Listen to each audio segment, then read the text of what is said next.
प्रणाम गुरुदेव। गुरुदेव, यहाँ पे एक साधक का प्रश्न है कि मैं कैसे पता लगाऊं कि मैं समाधि में हूँ या नींद में हूँ।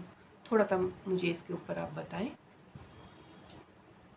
प्रणाम आपको और प्रणाम आप सभी को। कैसे हम जानें कि हम नींद में जा रहे हैं या समाधि में जा रहे हैं? इस वीडियो को देखने के बाद जो है आपको ये बातें कभी नहीं सोचनी पड़ेंगी और ये बातें किसी से पूछनी भी नहीं पड़ेगी। तो वीडियो को पूरा देखें। हो सकता है वीडियो थोड़ा सा लंबा हो जाएगा, वीडियो को पूरा देखें, ठीक है। और यही एक साधक ने कल ही पूछा है कि मैं साक्षी की साधना कैसे करूं, उसके बारे में भी बता रहा हूं। दोनों प्रश्नों का उत्तर एक में देने की कोशिश करूंगा। नींद में जब हम जाते हैं या समाधि में हम जब जाते हैं तो कैसा महसूस होता है और क्या होता है, इसके बारे में थोड़ी सी बातचीत करते हैं, ठीक है। ध्यान पूर्वक सुने, आराम से सुने। जो साधक हैं उन्हीं के लिए ये वीडियो है। जो ऑलरेडी ज्ञान को प्राप्त हो चुके हैं उनके लिए वीडियो नहीं है ना। ज्ञान को प्राप्त हो चुके हैं मतलब जिन्होंने दिमाग में ग्रंथ और मान्यताएं भरी हुई हैं, उन लोगों के लिए वीडियो बिल्कुल नहीं है। नींद हम यात्रा वहीं से चालू करते हैं जहां आप खड़े हुए हैं, क्योंकि स्वाभाविक है जहां आप खड़े हैं वहीं से आप यात्रा करेंगे। तो अभी हमारे हाथ में नींद है। हम सब जानते हैं नींद क्या है। नींद में क्या घटित होता है इसको जरा समझने की कोशिश करें। नींद में क्या घटित होता है? आपका शरीर बिल्कुल ढीला हो जाता है, हाथ पांव काम नहीं करते हैं, शरीर के कुछ हिस्से बिल्कुल ढीले हो जाते हैं, वो बिल्कुल काम नहीं करते हैं, मगर कुछ हिस्से फिर भी काम कर रहे होते हैं। नींद में क्या होता है? कुछ हिस्से ही शांत होते हैं और कुछ हिस्से फिर भी काम कर रहे होते हैं। आपका लीवर काम कर रहा है, आपकी किडनी काम कर रही है, आपके लंग्स काम कर रहे हैं, आपका हार्ट काम कर रहा है, आपका हृदय धड़क रहा है, और जो है आपका ब्रेन काम कर रहा है, आपकी आंखें काम कर रही हैं। ये नहीं सोचे कि आंखें काम करना बंद कर देती हैं। नींद में जब आप सपने देखते तो आपकी आंखें ऐसे से घूमती हैं। नींद में ये सारी चीजें काम कर रही हैं। अब और ये बहुत मजेदार बात है, हृदय को अगर आप देखेंगे तो हृदय एक ऐसी जबरदस्त मोटर है जो खून को पंप कर रही है। आज तक विज्ञान ने बहुत तरक्की कर ली होगी, ऐसी कोई मोटर नहीं बनाई है जो 80 साल तक कंटिन्यू चलती रहे, 70 साल तक कंटिन्यू चलती रहे, नॉन स्टॉप। आप देखेंगे कि आपका हृदय 24 घंटे धड़क रहा है। अगर किसी भी मोटर को चलाएंगे तो कुछ घंटे के बाद वो हीट करने लगती है, गर्म हो जाती है और कुछ दिनों के अंदर ही वो खराब हो जाती है। कितना जबरदस्त है हमारा शरीर। नींद में ये हिस्से काम कर रहे होते हैं, दिमाग काम कर रहा होता है, मगर दिमाग कुछ परसेंट सो जाता है। जो आपका ये तार्किक माइंड है ना, ये गलत है, वो सही है। अगर आप किसी और जाति में पैदा हो गए, मान लें कि आप मुस्लिम जाति में पैदा हो गए, तो आपके पास बहुत सारे ऐसे नियम हैं, वो सही हैं, मगर हिंदू धर्म में पैदा हुए तो वो सब कुछ गलत है।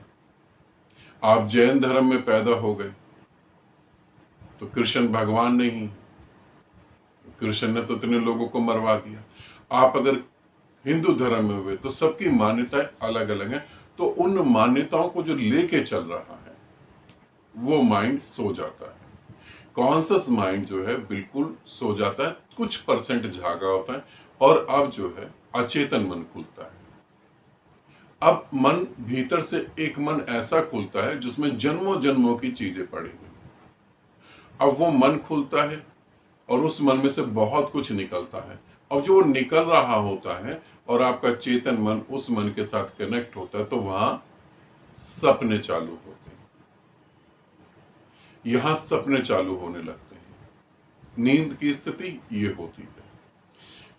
सोया हुआ आदमी और मरा हुआ आदमी एक जैसा ही होता है, लगभग लगभग, आप सपने देख रहे होते हैं, मगर आपको सपनों में ये बोध नहीं होता कि मैं ये कर सकता हूं या नहीं कर सकता हूं। सपने से बाहर आने के बाद आपको बोध होता है कि मैं तो सपना देख रहा था। अब बहुत सारे साधक ऐसे हैं जो पिछले जन्म में काफी साधना की ऊंचाई पे चले गए और मोक्ष को प्राप्त नहीं हुए।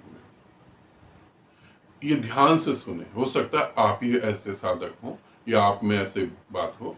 तो वो साधक जो है इतनी ऊंचाई पे जाने के बाद मोक्ष को अगर प्राप्त नहीं हुए तो वो क्या कर सकते हैं, वो अपने सपनों को डिजाइन कर सकते हैं, वो सपनों को कहीं भी ले जा सकते हैं, वो सपनों में चेंजिंग कर सकते हैं।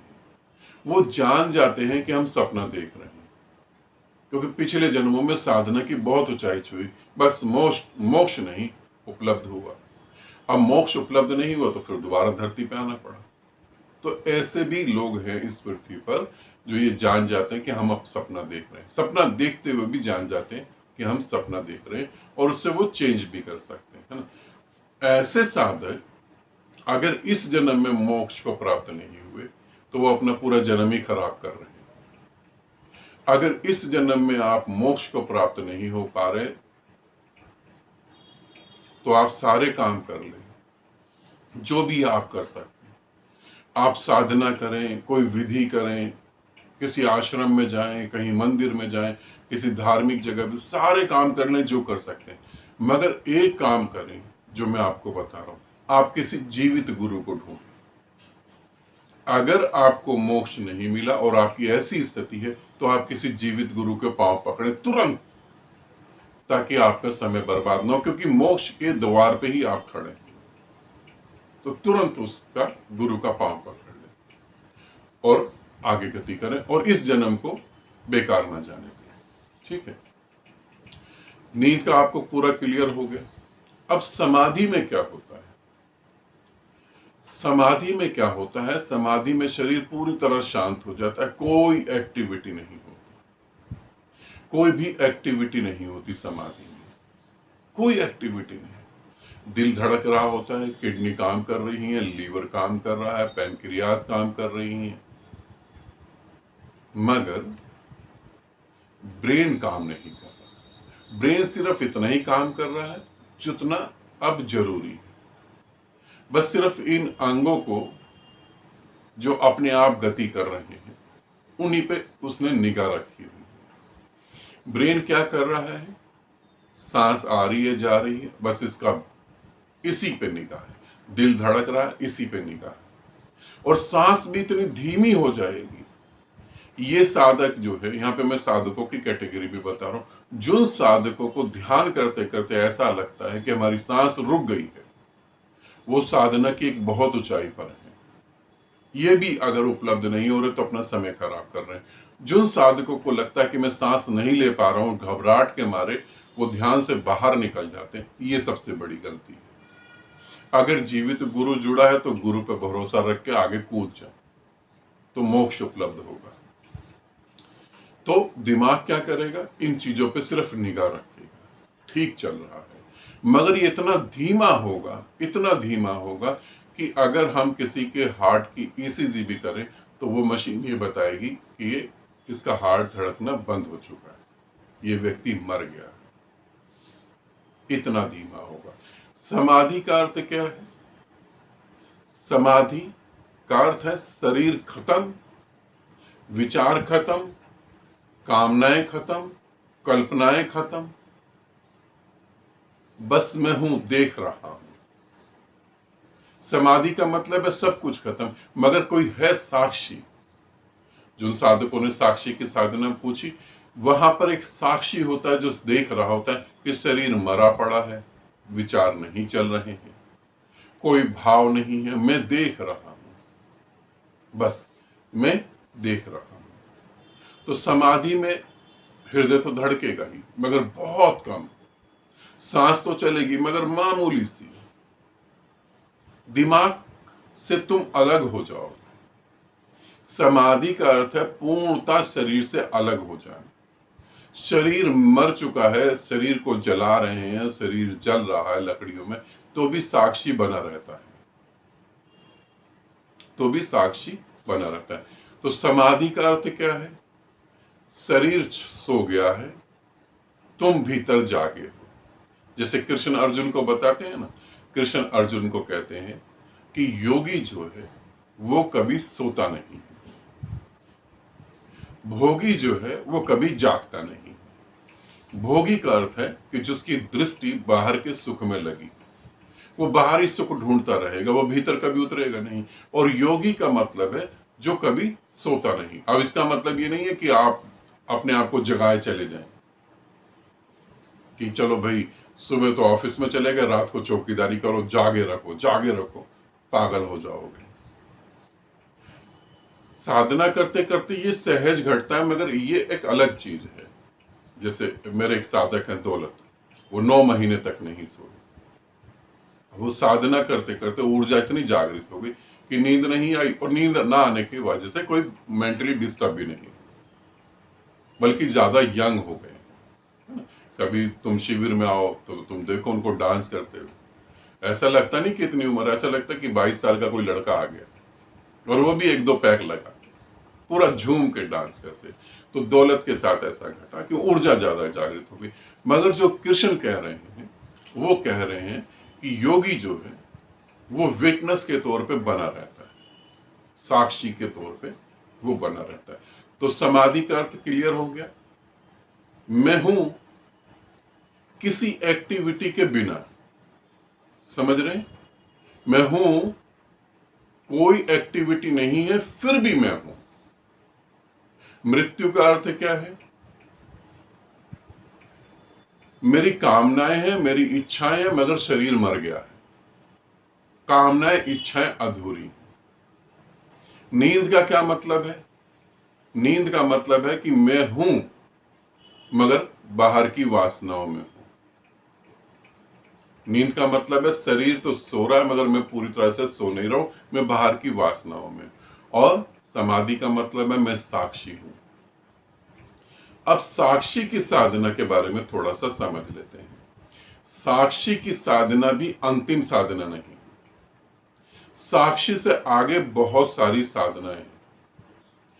साक्षी का मतलब ऐसा है जैसे किसी ने पढ़ाई करी और वो उसने मेडिकल में एडमिशन ले लिया और एमबीबीएस की डिग्री उसके पास आ गई। एमबीबीएस की डिग्री आ जाने का मतलब ये नहीं है कि बस खत्म, वहां से मेडिकल चालू होता है। आप सर्जन बन सकते हैं, आप किसी पार्ट्स के बारे में ज्यादा जान सकते हैं, आप बहुत कुछ कर सकते हैं। तो इसी तरीके से साक्षी जो है अब वो आगे गति करने के लिए और बहुत कुछ है। क्योंकि साक्षी पे मैं ज्यादा इसलिए नहीं जोर देता हूं अपनी किसी भी साधना विधि में, और क्यों नहीं जोर देता हूं उसको भी बता देता हूं। साक्षी आपका कभी भी लड़खड़ा सकता है, पूरी जिंदगी आप साक्षी बने रहें और आप मान लेते हैं कि एक व्यक्ति है वो पूरी जिंदगी साक्षी है। वो देख रहा है कि मेरा शरीर खाना खा रहा है, वो देख रहा है कि मैं अपनी पत्नी के साथ प्रेम कर रहा हूं, वो देख रहा है कि मैं गहरी नींद में सो रहा हूं, वो देख रहा है कि विचार आ रहा है, अब विचार नहीं आ रहा है, वो हर चीज देख रहा है। वो देख रहा है कि उसका एक्सीडेंट हो गया है, वो देख रहा है कि हड्डी टूटने पे कैसा दर्द होता है, वो सब कुछ देख रहा है, पूरी तरह से वो साक्षी है। अब उसका अंतिम समय आ जाता है।